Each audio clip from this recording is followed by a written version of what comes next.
ఎంతో రుచిగా ఉండి ఎంతో సింపుల్గా చేసుకునేటువంటి ఎగ్ ఫ్రై రెసిపీని షేర్ చేస్తున్నానండి. ఎంత సింపుల్గా ఉంటుందో ఈ రెసిపీ అంత యమ్మీగా ఉంటుందండి. చాలా బాగుంటుంది అనమాట.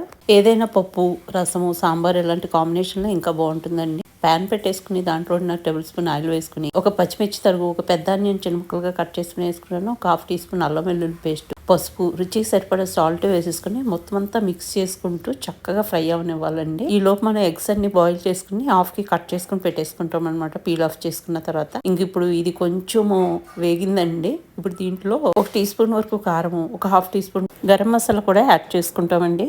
కొంచెం కరివేపాకు కూడా ఇక్కడ యాడ్ చేసుకుంటాము. ఇంకా దీన్ని ఒక 2 నిమిషాల పాటు ఫ్రై అయిన తర్వాత మనం ఆల్రెడీ కట్ చేసి పెట్టుకున్నటువంటి ఎగ్స్ ఏవైతే ఉన్నాయో వాటిని దీంట్లో యాడ్ చేసేసుకుంటాం అనమాట.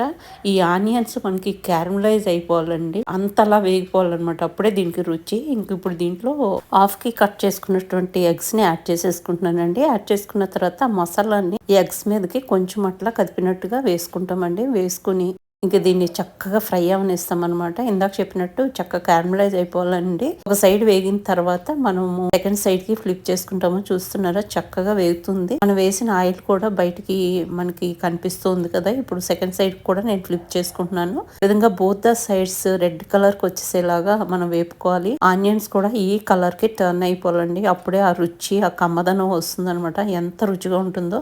సింపుల్గా అయిపోతుంది, బట్ చాలా చాలా రుచిగా ఉంటుందండి. డెఫినెట్గా ట్రై చేసి చూడండి ఫ్రెండ్స్, మీకు చాలా నచ్చుతుంది. ఇంకా దీని కాంబినేషన్లో మీ ఇష్టం అండి. పప్పుచారు, సాంబారు, రసం, టమాటా రసం ఇలా ఏది చేసుకున్నా సరే చాలా బాగుంటుందండి. ఇంకా దీన్ని వైట్ రైస్లో కలుపుకొని తింటుంటే ఉంటుందండి. చాలా అద్భుతంగా ఉంటుందన్నమాట. డెఫినెట్గా ట్రై చేసి చూడండి ఫ్రెండ్స్ ఈ రెసిపీని. చాలా సింపుల్ కదా. ఈ వీడియో నచ్చితే కనుక లైక్ చేయడం మాత్రం మర్చిపోకండి ఫ్రెండ్స్. ఇది చేసే ప్రతి లైక్ కూడా చాలా చాలా విలువైంది, అపరూపమైంది. మీరు చేసే లైక్ వల్ల నాకు మరింత ఎంకరేజ్మెంట్, ఉత్సాహము వస్తుందండి మరిన్ని వీడియోలు చేయడానికి.